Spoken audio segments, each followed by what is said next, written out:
அனைவருக்கும் வணக்கம். பாலிட்டிக்கான previous year கொஸ்டினை நம்ம கண்டினியூஸாக பார்த்துட்டு இருக்கோம். பாலிட்டிக்கான ப்ரீவியஸ் இயர் கொஸ்டினை கண்டினியூஸாக நம்ம டிஸ்கஸ் பண்ணிட்டு இருக்கோம். ஒவ்வொரு டாப்பிக்குமா எடுத்து நம்ம பார்த்துட்டு இருக்கோம். அந்த அடிப்படையில் இன்னைக்கு பஞ்சாயத்து ராஜ் உள்ளாட்சி அமைப்புகளை பற்றிய கொஸ்டின்ஸ் தான் டிஸ்கஸ் பண்ண போகிறோம். 2019 25 வரை நடந்த வினாத்தாள்களில் உள்ளாட்சி அமைப்புகளை பற்றி கேட்கப்பட்டுள்ள அனைத்து கேள்விகளையும் எடுத்து இந்த ஒரே வீடியோவில் நம்ம பார்க்க போகிறோம். இந்த பிடிஎஃப்பை எப்படி பெறணும் கீழே டிஸ்கிரிப்ஷனில் சொல்லியிருக்கேன். சரி, வாங்க வீடியோக்குள்ள போகலாம். முதல் கேள்வி, எந்த கமிட்டி பஞ்சாயத்து ராஜ் முறையை இந்தியாவில் பரிந்துரை செய்தது? எந்த கமிட்டி பஞ்சாயத்து ராஜ் முறையை இந்தியாவில் பரிந்துரை செய்தது? பல்வந்த் ராய் மேத்தா குழு. சரி, இந்த பல்வந்த் ராய் மேத்தா குழு ஏன் அமைக்கிறாங்க? பல்வந்த் ராய் மேத்தா குழு ஏன் அமைக்கப்படுது? 1952 சமூக மேம்பாட்டு திட்டம், அதே போல் 1953 தொடங்கப்பட்ட தேசிய விரிவாக்க பணிகள் திட்டம். இந்த 2 திட்டங்களையும் ஆராய்வதற்காக பல்வந்த் ராய் மேத்தா இவருடைய தலைமையில் ஒரு குழு அமைக்கிறாங்க. எந்த திட்டங்களை ஆராய்வதற்குனா சமூக மேம்பாட்டு திட்டம், இதை சமூக அபிவிருத்தி திட்டம்னு சொல்லுவாங்க. அதே போல் தேசிய விரிவாக்க பணிகள் திட்டம், இதை தேசிய நீட்டிப்பு சேவைன்னு சொல்லுவாங்க. இந்த 2 திட்டங்களையும் ஆராய்வதற்காக தான் பல்வந்த் ராய் மேத்தா குழு 1957 ஜனவரி 16 அமைக்கிறாங்க. எப்போ அமைக்கிறாங்கன்னு பாருங்க, 1957 ஜனவரி 16. சரி, இதனுடைய அறிக்கை எப்போ சமர்ப்பிக்கப்படுது? பல்வந்த் ராய் மேத்தா குழுவினுடைய அறிக்கை எப்போ சமர்ப்பிக்கப்படுதுன்னா 1957 நவம்பர் 24 அறிக்கை சமர்ப்பிக்கிறாங்க. நவம்பர் 24 அறிக்கையை சமர்ப்பிக்கிறாங்க. இவங்க 3 அடுக்கு பஞ்சாயத்து முறையை அறிமுகப்படுத்துகிறாங்க. 3 அடுக்கு பஞ்சாயத்து முறையை பரிந்துரை செய்கிறாங்க. கிராம அளவில் கிராம பஞ்சாயத்து, ரொம்ப முக்கியங்க நான் சொல்கிற பாயிண்ட்லாம்.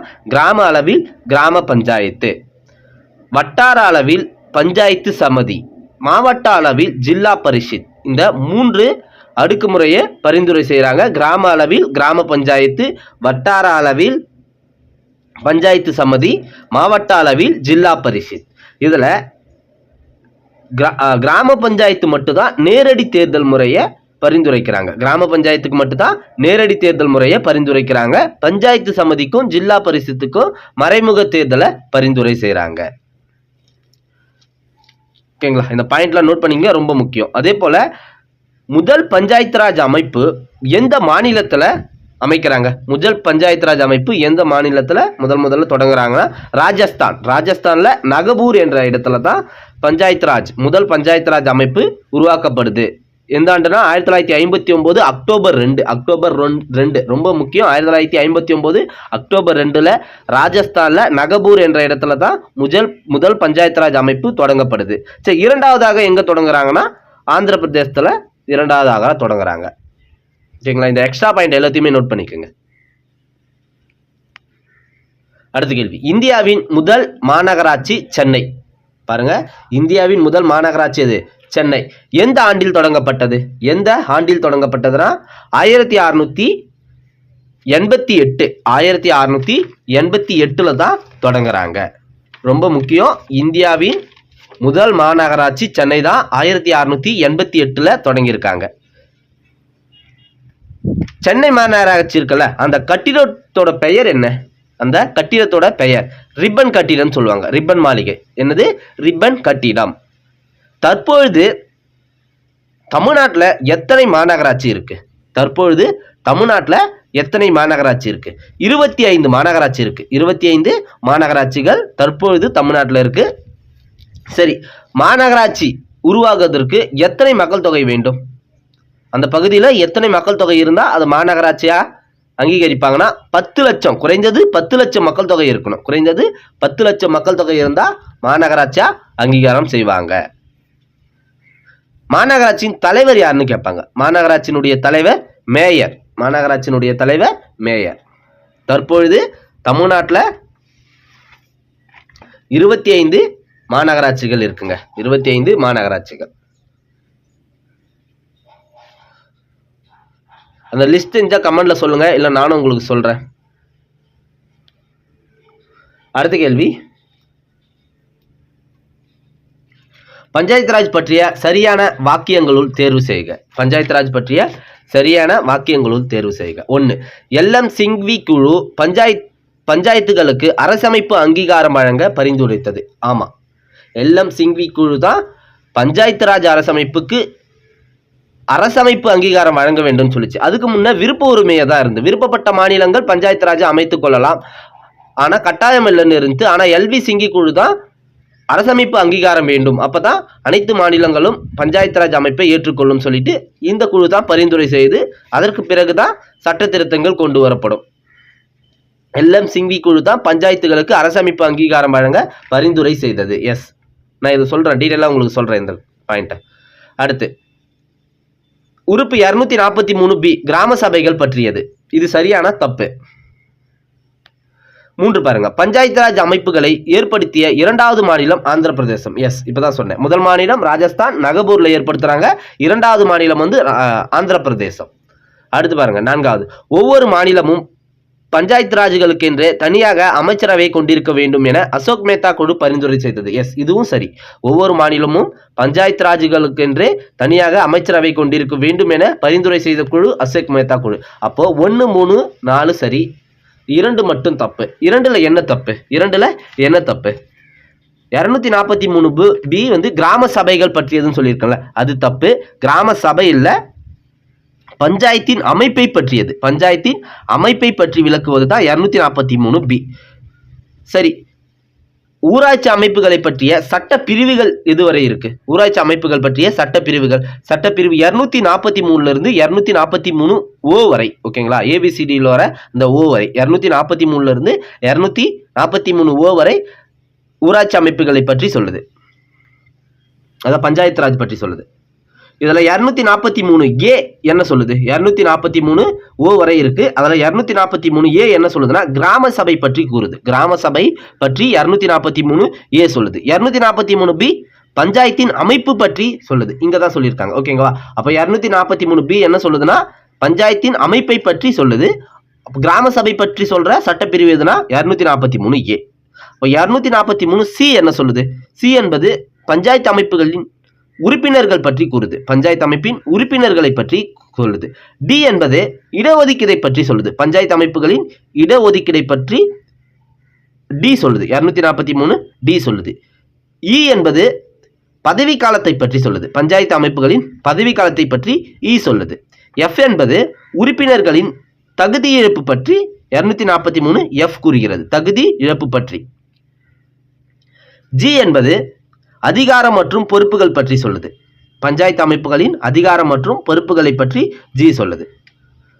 அதே போல H என்பது வரி விதிக்கும் அதிகாரம் மற்றும் நிதிகள் பற்றி H சொல்லுது. சரி, இந்த சட்டப்பிரிவுகள்லாம் நோட் பண்ணிக்கோங்க, ரொம்ப இம்பார்ட்டன்ட்.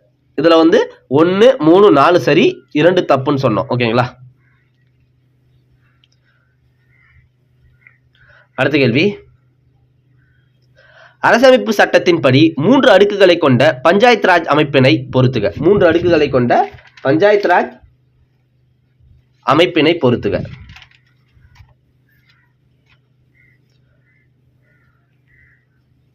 கிராம பஞ்சாயத்து, இடைநிலை பஞ்சாயத்து, மாவட்ட பஞ்சாயத்து. ஆன்சர் இதுதான் சரி. ஓகேங்களா, கிராம பஞ்சாயத்து, இடைநிலை பஞ்சாயத்து, மாவட்ட பஞ்சாயத்து. இந்த இடைநிலை பஞ்சாயத்து இருக்குல்ல, ஒன்றிய பஞ்சாயத்துன்னு சொல்லுவாங்க, இதற்கு பதில் ஒன்றியம் என்ற வார்த்தையை பயன்படுத்துவாங்க. கிராம பஞ்சாயத்து, ஒன்றிய பஞ்சாயத்து, மாவட்ட பஞ்சாயத்துன்னு கொடுப்பாங்க. Answer option A. Answer option A. ஓகேங்களா, மீது எல்லாமே தப்பு தான், படிச்சு பாருங்க, ஆர்டர் மாத்தி இருக்கு பாருங்க இதெல்லாம். அடுத்து, நகராட்சி நிர்வாகத்தின் முதன்மை நிர்வாக அலுவலர் யார்? நகராட்சி நிர்வாகத்தின் முதன்மை நிர்வாக அலுவலர்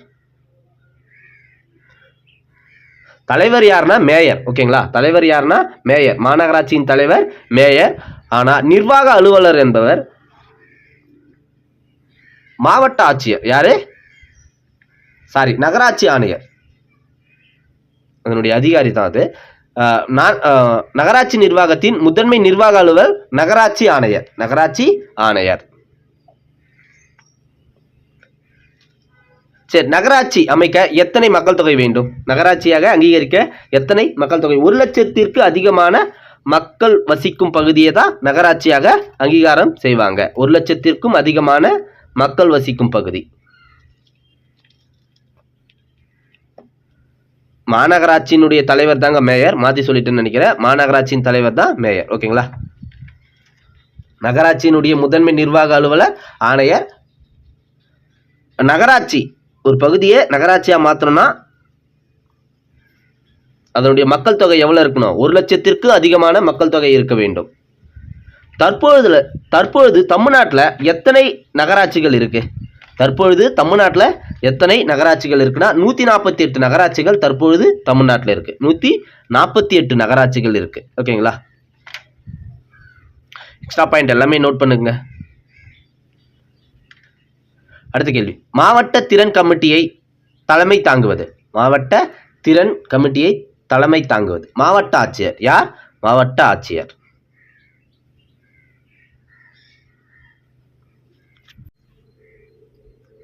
அடுத்த கேள்வி பார்க்கலாம். பஞ்சாயத்து ராஜ் தேர்தல் தொடர்பான சர்ச்சைகளை தீர்ப்பதற்கு ஒவ்வொரு மாநிலத்திலும் நீதித்துறை தீர்ப்பாயத்தை பரிந்துரை செய்த குழு.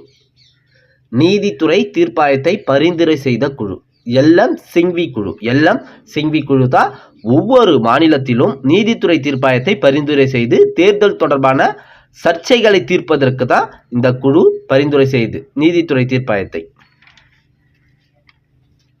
சரி, இந்த எல்எம் சிங்வி குழு எப்பொழுது அமைக்கப்பட்டது? எந்த ஆண்டு?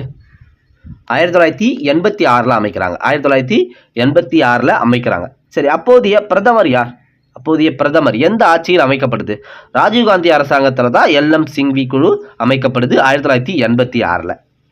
இந்த குழு ஒரு சில மிக முக்கியமான விஷயங்களை பரிந்துரை செய்து பஞ்சாயத்து ராஜ் பற்றி. என்னன்னா, அரசமைப்பு சட்டத்தால் அங்கீகரிக்கப்பட்டு பஞ்சாயத்து ராஜ் அமைப்பு அரசமைப்பு சட்டத்தால் அங்கீகரிக்கப்பட்டு பாதுகாக்கப்பட வேண்டும் சொல்லுது. பஞ்சாயத்து ராஜை இந்திய அரசியலமைப்பின் ஒரு பகுதியாக சேர்க்க வேண்டும். இந்திய அரசியலமைப்பின் ஒரு பகுதியாக சேர்க்க வேண்டும் சொல்லிட்டு இந்த எல்எம் சிங்வி குழு தான் சொல்லுது. அதற்கு பிறகுதான் சட்ட திருத்தம் செய்து பஞ்சாயத்து ராஜை இந்திய அரசியலமைப்பின் ஒரு பகுதியாக சேர்க்கிறாங்க. இந்திய அரசியலமைப்பு சட்டத்தில் ஒரு பகுதியாக சேர்க்கிறாங்க. அதுக்கு முன்னாடி இந்திய அரசியலமைப்பு சட்டத்தில் பஞ்சாயத்து ராஜ் இல்லையானா இருந்தது. பஞ்சாயத்து ராஜ் இந்திய அரசியலமைப்பு சட்டத்தில் இருந்தது. ஆனால் அரசுக்கு வழிகாட்டும் நெறிமுறை கோட்பாடு இந்த பகுதியில் தான் இருந்துச்சு. அரசுக்கு வழிகாட்டும் நெறிமுறை கோட்பாடு இந்த பகுதியில் தான் பஞ்சாயத்து ராஜ் இருந்தது. அதாவது எந்தெந்த மாநிலங்கள் விருப்பம் இருக்கோ அவங்க பஞ்சாயத்து ராஜ் அமைப்பை ஏற்படுத்தி கொள்ளலாம். எந்தெந்த மாநிலங்கள் விருப்பம் இருக்கோ அவங்க பஞ்சாயத்து ராஜ் அமைப்பை ஏற்படுத்தி கொள்ளலாம். கட்டாயம் இல்லை. ஆனால் அதை மாற்ற வேண்டும். அதை மாற்றி ஒரு பகுதியாக தனி பகுதியாக பஞ்சாயத்து ராஜை இணைக்க வேண்டும் சொல்லிட்டு இந்த எல்எம் சிங்வி குழு தான் பரிந்துரை செய்யுது. அதனால ரொம்ப முக்கியம் இது. ஓகேங்களா. அதற்கு பிறகுதான் அரசமைப்பு சட்டத்தில் ஒரு பகுதியாக இணைக்கிறாங்க சட்ட திருத்தம் செய்து. அதே போல கிராம பஞ்சாயத்துக்கு அதிக அளவிலான நிதி வசதியினை செய்து கொடுக்க வேண்டும் சொல்லிட்டு இந்த எல்எம் சிங்வி குழு தான் பரிந்துரை செய்து, அதே போல நீதித்துறை தீர்ப்பாயத்தையும் பரிந்துரை செய்த குழு இந்த குழு தான். ஓகேங்களா. சரி, அடுத்த கேள்வி போலாம். பாளைய வாரியம் தொடர்பான கீழ்கண்ட வாக்கியங்களுள் எது சரி? 1. இந்த வகை நகர்ப்புற நிர்வாகமானது நம் நாட்டை ஆண்ட ஆங்கிலேயர் ஆட்சியின் மரபாகும். சரியா? சரி. இதில் தேர்ந்தெடுக்கப்பட்டவர்கள் மட்டுமே உறுப்பினராக இருப்பர். இதில் தேர்ந்தெடுக்கப்பட்டவர்கள் மட்டுமே உறுப்பினராக இருப்பர். இது சரியான? தப்பு. மத்திய பாதுகாப்பு அமைச்சகத்தின் நேரடி நிர்வாக கட்டுப்பாட்டில் இது உள்ளது. இது சரி. இவ்வாரியத்தின் செயல் அதிகாரியை இதன் தலைவராக நியமிப்பார். வாரியத்தின் செயல் அதிகாரியை இதன் தலைவரை நியமிப்பார். இது சரியான? தவறு. ஓகேங்களா. அப்போ 1, 3 சரி. 1, 3 சரி. அடுத்த கேள்வி போலாம். பொறுத்துக. சமூக அபிவிருத்தி திட்டம், தேசிய நீட்டிப்பு சேவை, பஞ்சாயத்து ராஜ் சட்டத்தின் மாபெரும் சாசனம், உள்ளாட்சி அமைப்புகள் அறிமுகம். உள்ளாட்சி அமைப்புகள் அறிமுகம். சமூக அபிவிருத்தி திட்டம் ஆல்ரெடி நான் இதை சொன்னேன். சமூக அபிவிருத்தி திட்டம், சமூக மேம்பாட்டு திட்டத்தை தான் சமூக அபிவிருத்தி திட்டம்னு சொல்லுவாங்க. ரெண்டுமே ஒரே நேம் தான். எப்போ இது ஏற்படுத்தப்பட்டது? 1952. 1952. எஸ், 1952. தேசிய நீட்டிப்பு சேவை. தேசிய விரிவாக்க பணிகள் திட்டம்னு சொல்லியிருப்பேன். அதை தேசிய நீட்டிப்பு சேவைன்னு சொல்லுவாங்க. இது 1953. இந்த திட்டங்களை ஆராய்வதற்கு தான் பல்வந்த்ராய் மேத்தா தலைமையில குழு அமைப்பாங்க. ஃபர்ஸ்ட் கொஸ்டின் இதான் பார்த்தோம் நம்ம. பஞ்சாயத்து ராஜ் சட்டத்தின் மாபெரும் சாசனம் 1957. உள்ளாட்சி அமைப்புகள் அறிமுகம் 1882. 1882 உள்ளாட்சி அமைப்புகள் அப்பதான் அறிமுகம் செய்யப்படுகிறது. அதை அறிமுகம் செய்தவர் யார்? உள்ளாட்சி அமைப்பை அறிமுகம் செய்தவர் லார்ட் ரிப்பன் பிரபு. லார்ட் ரிப்பன் பிரபு தான் உள்ளாட்சி அமைப்பை அறிமுகம் செய்வார். 1882. சமூக அபிவிருத்தி திட்டம் 1952. தேசிய நீட்டிப்பு சேவை 1953. பஞ்சாயத் ராஜ் சட்டத்தின் மாபெரும் சாசனம் 1957. உள்ளாட்சி அமைப்புகள் அறிமுகம் 1882. ஆன்சர் 2, 3, 4, 1. Option D. அடுத்து, கீழ்வரும் அமைப்புகளை சிறியதிலிருந்து பெரியது என வரிசைப்படுத்துக. மாவட்ட ஊராட்சி மன்றம், கிராம ஊராட்சி, கிராம சபை, ஊராட்சி ஒன்றியம். முதல்ல எது வரும்னா கிராம சபை, இரண்டாவது கிராம ஊராட்சி, மூன்றாவது ஊராட்சி ஒன்றியம், நான்காவது மாவட்ட ஊராட்சி மன்றம். ஓகே, 3, 2, 4, 1. அடுத்த கேள்வி, இந்தியாவின் முதல் மாநகராட்சி. இந்தியாவின் முதல் மாநகராட்சி மதராஸ் தான், சென்னை. ஓகேங்களா, முதல் மாநகராட்சி சென்னை. அடுத்த கேள்வி, கிராம பஞ்சாயத்து வளர்ச்சி திட்ட விருது அறிமுகப்படுத்தப்பட்ட ஆண்டு. கிராம பஞ்சாயத்து வளர்ச்சி திட்ட விருது அறிமுகப்படுத்தப்பட்ட ஆண்டு 2018. முதல் மாநகராட்சி சென்னை மாநகரத்தில் எப்பொழுது தொடங்கப்பட்டது? முதல் மாநகராட்சி சென்னை மாகாணத்தில் எப்பொழுது தொடங்கப்பட்டது? 1688. 1688 தொடங்கியிருப்பாங்க.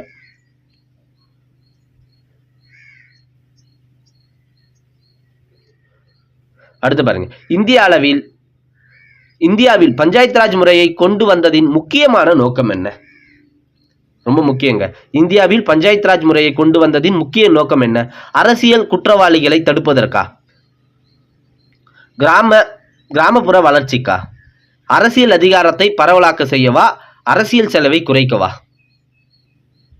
ரொம்ப கரெக்டான ஆன்சர் என்ன? அரசியல் அதிகாரத்தை பரவலாக்க செய்ய. அரசியல் அதிகாரம் ஒவ்வொரு கிராமத்துக்கு போனோம்னா இந்த கிராம பஞ்சாயத்தை கொண்டு வராங்க. ஓகேங்களா, அரசியல் அதிகாரத்தை பரவலாக்க செய்யத்தான் இந்த பஞ்சாயத்து ராஜ் முறையை கொண்டு வராங்க. கரெக்டான ஆன்சர் அரசியல் அதிகாரத்தை பரவலாக்க செய்ய. அடுத்து, பஞ்சாயத்து ராஜ் பற்றிய குழுக்களை அதன் தலைவருடன் பொறுத்துக்க. பஞ்சாயத்து ராஜ் பற்றிய குழுக்களை அதன் தலைவருடன் பொறுத்துக்க. பஞ்சாயத்து குழு தலைவர் ரொம்ப முக்கியங்க. இந்த குழுக்கள் ரொம்ப முக்கியம். கொஞ்சம் அந்த குழுக்கள் என்னன்னு நம்ம பார்த்தலாம். பஞ்சாயத்து ராஜ் அமைப்பின் ஆய்வு குழுக்கள் சொல்லிட்டு வெவ்வேறு காலகட்டத்தில் குழுக்கள் அமைச்சிருக்காங்க. அதனுடைய தலைவரையும் நம்ம பார்க்கலாம். குழுக்கள் அது அமைக்கப்பட்ட ஆண்டு, தலைவர் 1960 பஞ்சாயத்து புள்ளியியல் தொடர்பான குழு. நான் இந்த பொறுத்துக்க உங்களுக்கு சொல்றேன். அதுக்கு முன்னாடி ஒரு சில குழுக்களுடைய லிஸ்ட் சொல்லிடுறேன், அதை மட்டும் நோட் பண்ணிக்கோங்க, ரொம்ப இம்பார்ட்டன்ட். அது பஞ்சாயத்து புள்ளியியல் தொடர்பான குழு 1960 அமைச்சிருக்காங்க. அதனுடைய தலைவராக வி.ஆர். ராவ் நியமிக்கப்பட்டிருக்கார். வி.ஆர்.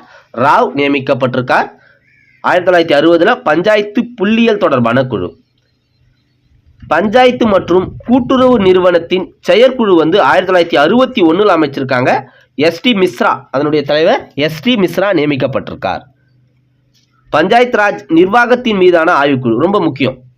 பஞ்சாயத்து ராஜ் நிர்வாகத்தின் மீதான ஆய்வுக்குழு 1961 அமைச்சிருக்காங்க. ஈஸ்வரன் இதனுடைய தலைவராக ஈஸ்வரன் நியமிக்கப்பட்டிருக்கார். அடுத்த குழு 4வது குழு பாருங்க. இந்த குழு எல்லாமே நோட் பண்ணிக்கோங்க. 4வது குழு பாருங்க, நியாய பஞ்சாயத்து மீதான ஆய்வுக்குழு. நியாய பஞ்சாயத்து மீதான ஆய்வுக்குழு இதனுடைய தலைவராக ஜி.ஆர். ராஜகோபால் நியமிக்கப்பட்டிருக்காரு. இந்த குழு 1962 நியமிச்சிருக்காங்க. 1962 நியமிக்கப்பட்டிருக்காங்க. அடுத்து, பஞ்சாயத்து ராஜ் இயக்கத்தில் கிராம சபை நிலைக்கான ஆய்வுக்குழு 1963 அமைச்சிருக்காங்க. தலைவராக ஆர். திவாகர் இருந்திருக்காரு. பஞ்சாயத்து ராஜ் அமைப்புகளின் கணக்கு மற்றும் தணிக்கை மீதான ஆய்வுக்குழு இதுவும் ரொம்ப முக்கியம். கணக்கு மற்றும் தணிக்கை மீதான ஆய்வுக்குழு. 1963 அமைச்சிருக்காங்க. தலைவராக எம் ராமகிருஷ்ணப்பா நியமிக்கப்பட்டிருக்காரு. அடுத்து பஞ்சாயத்து ராஜ் நிதி ஆய்வுக்குழு, ரொம்ப முக்கியங்க. பஞ்சாயத்து ராஜ் நிதி ஆய்வுக்குழு, இதனுடைய தலைவராக கே சந்தானம் நியமிக்கப்பட்டிருக்காரு. எந்த ஆண்டு இந்த குழு அமைக்கப்பட்டதுன்னா 1963. அதே போல பஞ்சாயத்து ராஜ் தேர்தல் குழு, இதுக்கும் தலைவராக கே சந்தானம் தான் நியமிக்கப்பட்டிருக்காரு. இந்த குழு 1965 அமைக்கப்பட்டிருக்கு. 1965, 1963 பஞ்சாயத்து ராஜ் நிதி ஆய்வுக்குழு கே சந்தானம். அதே போல 65 பஞ்சாயத்து ராஜ் தேர்தல் குழு கே சந்தானம் தலைவர். ஓகேங்களா, 2 குழு ரொம்ப முக்கியம். அதே 1965 பஞ்சாயத்து ராஜ் அமைப்பின் கணக்கு மற்றும் தணிக்கைக்கான ஆய்வுக்குழு ஆர்.கே. கண்ணா நியமிக்கப்பட்டிருக்கார் தலைவராக. 1965 இந்த குழு அமைச்சிருக்காங்க. 66 பஞ்சாயத்து ராஜ் பயிற்சி மையம் தொடர்பான குழு ஜி ராமச்சந்திரன், ரொம்ப இம்பார்ட்டன்ட், ஜி ராமச்சந்திரன். ஓகேங்களா, இது எந்த ஆண்டு அமைக்கப்பட்டதுன்னா 1966 அமைக்கப்பட்டிருக்காங்க இந்த குழுவை. அடுத்து சமூக மேம்பாடு மற்றும் பஞ்சாயத்து ராஜ் தொடர்பாக அமைக்கப்பட்ட 5 ஆண்டுகளுக்கான செயற்கை குழு, ரொம்ப முக்கியம், எம் ராமகிருஷ்ணய்யா. 1972 இந்த குழுவை அமைச்சிருக்காங்க. பஞ்சாயத்து ராஜ் மற்றும் சமூக மேம்பாட்டிற்கான குழு தயா சௌபி தலைவராக நியமிக்கப்பட்டிருக்காரு. 1976 இந்த குழு அமைக்கப்பட்டிருக்கு. ஓகேங்களா, இந்த குழுவோட லிஸ்ட் எழுதி வச்சுங்க, ரொம்ப இம்பார்ட்டன்ட். சரி, இங்க பாருங்க, பஞ்சாயத்து ராஜ் தேர்தல் கே சந்தானம், இப்பதான் சொன்னேன், கே சந்தானம் பஞ்சாயத்து ராஜ் தேர்தல் குழு கே சந்தானம் 1965 நியமிக்கப்பட்டிருக்கு, அமைச்சிருக்காங்க குழுவை. பஞ்சாயத்து ராஜ் பயிற்சி மையங்கள் ஜி ராமச்சந்திரன், பஞ்சாயத்து ராஜ் பயிற்சி மையம் தொடர்பான குழு ஜி ராமச்சந்திரன். எந்த ஆண்டு அமைக்கப்பட்டது? 1966 சொன்னேன். சமுதாய மேம்பாடு பஞ்சாயத்து ராஜ்யம் தயா சௌபி, திருமதி தயா சௌபி. அடுத்து பஞ்சாயத்து ராஜின் புள்ளியியல் பகுப்பாய்தல் முதல் குழுவே சொன்ன 1960 அமைச்ச குழு வி ஆர் ராவ். ஆன்சர் பாருங்க, 3142. இந்த குழுக்கள் ரொம்ப இம்பார்ட்டன்ட்.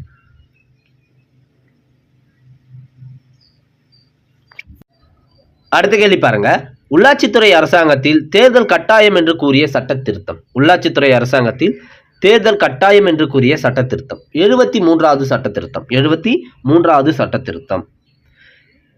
சரி, இதுக்கு முன்னாடி, இந்த சட்ட திருத்தத்துக்கு முன்னாடி பஞ்சாயத்து ராஜை இணைக்க அரசியலமைப்பு சட்டத்தில் இணைக்க முயற்சிகள் நடந்திருக்கா? பஞ்சாயத்து ராஜை அரசியலமைப்பு சட்டத்தில் ஒரு பகுதியாக இணைக்க முயற்சி நடந்திருக்கு. ஓகேங்களா, எல்எம் சிங்வி குழு என்ன சொல்றாரு? பஞ்சாயத்து ராஜை அரசியலமைப்பு சட்டத்தின் ஒரு பகுதியாக இணைக்க வேண்டும் சொல்லிட்டு பரிந்துரை செய்வாரு. அதற்கு பிறகு சட்ட திருத்தங்கள் நடத்தப்பட்டு பஞ்சாயத்து ராஜை ஒரு பகுதியாக அரசியலமைப்பு சட்டத்துல இணைக்கிறாங்க. அதுக்கு முன்னாடி வர அரசுக்கு நெறிமுறை உறுத்தும் கோட்பாடுல தான் பஞ்சாயத்து ராஜ் இருந்திருக்கும்.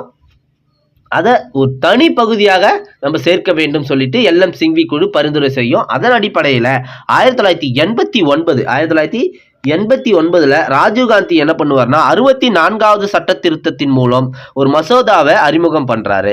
ஒரு மசோதாவை மக்களவையில் அறிமுகப்படுத்துவாரு. மக்களவையில் மசோதா நிறைவேற்றப்படும், ஆனால் மாநிலங்களவையில் தோல்வி அடைந்துரும். 1989 64வது சட்ட திருத்தத்தின் மூலம் பஞ்சாயத்து ராஜை அரசியலமைப்பு சட்டத்தின் ஒரு பகுதியாக இணைக்க ராஜீவ்காந்தி முயற்சி செய்கிறார். அதில் மக்களவையில் மசோதா வெற்றி அடையும், மாநிலங்களவையில் தோல்வி அடையும். அப்போ அந்த முயற்சி தோல்வி அடையுது, ராஜீவ்காந்தியினுடைய முயற்சி தோல்வி அடையுது. அடுத்ததாக விபி சிங் பிரதமராக இருப்பார்ல, அவரும் 1990 மசோதாவை அறிமுகப்படுத்துறாரு.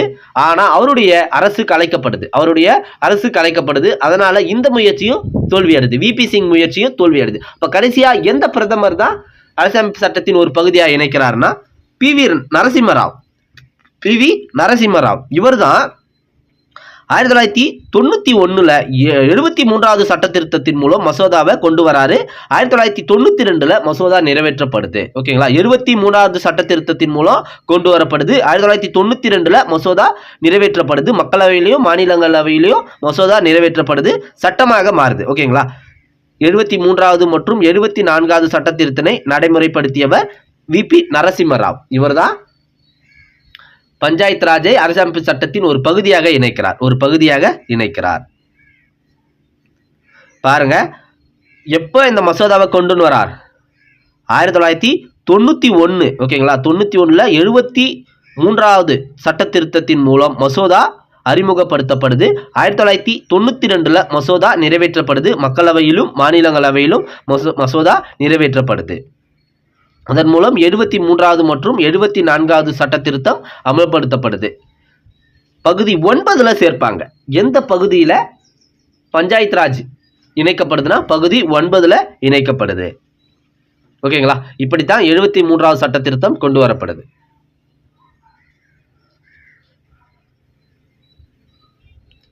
சரி, அடுத்த கேள்வி பார்க்கலாம். மாவட்ட கிராம மேம்பாட்டு முகமையின் தலைவர் யார்? மாவட்ட கிராம மேம்பாட்டு முகமையின் தலைவர் மாவட்ட ஆட்சியர். அடுத்து 1985ஆம் ஆண்டு திட்டக்குழுவினால் உள்ளாட்சி அரசாங்கம் தொடர்பாக நிறுவப்பட்ட குழு எது? உள்ளாட்சி அரசாங்கம் தொடர்பாக நிறுவப்பட்ட குழு ஜிவிகே ராவ் குழு. சரிங்க. இந்த உள்ளாட்சி அமைப்புகளுக்கான குழுக்கள் இருக்குல்ல, அது எந்தெந்த குழு எந்தெந்த ஆண்டு நியமிக்கப்பட்டதுன்னு பார்க்கலாம். பல்வந்த்ராய் மேத்தா குழு, இது 1957 அமைக்கப்பட்ட குழு. 1957 பல்வந்த்ராய் மேத்தா குழு அமைக்கப்பட்டது. அசோக் மேத்தா குழு 1977 அமைக்கப்பட்டது. 1977 அமைக்கப்பட்டது. ஜிவிகே ராவ் குழு 1985 அமைக்கப்பட்டது. அனுமந்த் ராவ் குழு 1984 அமைக்கப்பட்ட குழு. தந்த்வாலா குழு, இது 1978 அமைக்கப்பட்ட குழு. இதெல்லாம் நோட் பண்ணிக்கோங்க. எல்எம் சிங்வி குழு 1986 அமைக்கப்பட்ட குழு, ரொம்ப முக்கியமான குழு. ஓகேங்களா? துங்கன் குழு, இது 1988 அமைக்கப்பட்ட குழு. காட்கில் குழு 1988 அமைக்கப்பட்ட குழு. உள்ளாட்சி அமைப்புகளுக்கான குழுக்கள் இதெல்லாம். உள்ளாட்சி அமைப்பு தொடர்பான அமைக்கப்பட்ட குழுக்கள், ரொம்ப இம்பார்ட்டன்ட் குழு இதெல்லாம். சரி, எந்த மாநிலம் முதலில் பஞ்சாயத்து ராஜ் முறையை செயல்படுத்தியது? ராஜஸ்தான். எந்த மாநிலம்? ராஜஸ்தான். எந்த இடத்துலனா நகபூர் என்ற இடத்துல தான் முதலாக அறிமுகப்படுத்துறாங்க. எந்த ஆண்டு? 1959 அக்டோபர் 2. ரொம்ப முக்கியங்க. ராஜஸ்தான் நகபூர் என்ற இடத்தில் 1959 அக்டோபர் 2 பஞ்சாயத்து ராஜ் செயல்படுத்தப்படுகிறது முதலாக. சரி, அப்போதைய பிரதமர் யாருன்னு கமெண்ட்ல சொல்லுங்க. சாதி சான்றிதழ்களின் உண்மைத்தன்மையை சரிபார்த்து தருவதற்கு பின்வருவனவற்றுள் யார் பொறுப்பு? மாவட்ட வேலைவாய்ப்பு அலுவலகம். மாவட்ட கண்காணிப்பு குழு. உள்ளாட்சி அமைப்புகளுக்கு தேர்தல் நடத்தும் அமைப்பு டேஷ் ஆகும். உள்ளாட்சி அமைப்புகளுக்கு தேர்தல் நடத்தும் பொறுப்பு மாநில தேர்தல் ஆணையம். தான் உள்ளாட்சி அமைப்புகளுக்கு தேர்தல் நடத்தும். அடுத்து, பஞ்சாயத்து ராஜ் முறையை முதலில் நடைமுறைப்படுத்திய மாநிலம் ராஜஸ்தான். இப்பதான் பார்த்தோம். அதே கொஸ்டின் ரிப்பீட் ஆகுதுங்க. அடுத்து, இந்திய அளவில் கீழ்கண்டவர்களில் மாநகராட்சியின் முதல் குடிமகன் என்பவர் யார்? மாநகராட்சி மன்ற தலைவர், மேயர்னு கொடுப்பாங்க. மாநகராட்சி மன்ற தலைவர் மேயர்னு கொடுப்பாங்க.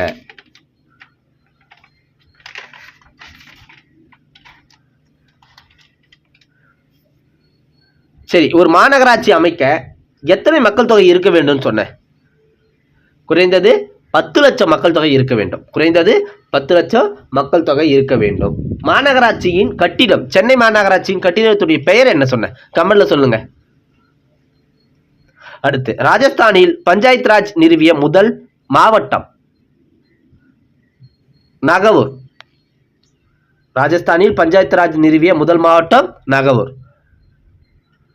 ரிப்பீட் ஆகிட்டே இருக்கு பாருங்க. ஒரே கொஸ்டின் தான், சின்ன சேஞ்ச் பண்றாங்க. கொஸ்டின்ல ஒரு சின்ன சேஞ்ச் பண்ணி கொஸ்டின் அப்படியே கொடுக்குறாங்க. அடுத்து, கூற்று 73வது திருத்தத்தின் மூலம் உள்ளாட்சி அமைப்புகள் ஏற்படுத்தப்பட்டன. சரி, 73வது திருத்தத்தின் மூலம் உள்ளாட்சி அமைப்புகள் ஏற்படுத்தப்பட்டன. மக்களாட்சியானது உள்ளாட்சி அரசாங்கங்களின் மூலம் அடித்தட்டு மக்களை சென்றடைந்தது. சரி, எது சரியானதுன்னு கேட்டிருக்காங்க. ரெண்டுமே சரியானது தான், சரியான விளக்கமும் கூட. அடுத்த கேள்வி, இந்திய அரசாங்கத்தால் தயாரிக்கப்படுகின்ற அதிகார பகிர்வு குறியீடு மக்களின் சமுதாய அதிகாரத்தை கண்காணிப்பது. பஞ்சாயத்து நிலை அளவில். அடுத்து, எத்தனை பஞ்சாயத்து அமைப்புகளின் பணிகள் 73வது அரசியலமைப்பு சட்ட திருத்தத்தில் குறிப்பிடப்பட்டுள்ளது? 29 பணிகள். பஞ்சாயத்து அமைப்புகளின் பணிகள், எத்தனை பஞ்சாயத்து அமைப்புகளின் பணிகள் 73வது அரசியலமைப்பு சட்ட திருத்தத்தில் குறிப்பிடப்பட்டுள்ள 29 பணிகள். யார் மாநகராட்சி ஆணையரின் பணியில் அமர்த்துவர்? யார் மாநகராட்சி ஆணையரை பணியில் அமர்த்துவது? மாநில அரசாங்கம் தான் அமர்த்தும். யார் மாநகராட்சி ஆணையரை பணியில் அமர்த்துவது? மாநில அரசாங்கம். ஓகேங்க, நம்ம பஞ்சாயத்து ராஜை பற்றிய ப்ரீவியஸ் இயர் கொஸ்டின் அனைத்துமே டிஸ்கஸ் பண்ணிட்டோம். உங்களுக்கு ஏதாவது டவுட்ஸ் இருந்தால் கமெண்டில் சொல்லுங்கள். அதே போல் உங்களுடைய சப்போர்ட்டை எங்களுக்கு கொடுங்க. சப்ஸ்கிரைப் பண்ணி, கமெண்ட் பண்ணி, லைக் பண்ணி உங்களுடைய சப்போர்ட்டை எங்களுக்கு கொடுங்க. அப்போ தான் எங்களுக்கு அடுத்தடுத்த வீடியோ போட இன்னும் ஊக்கமாக இருக்கும். நன்றிங்க.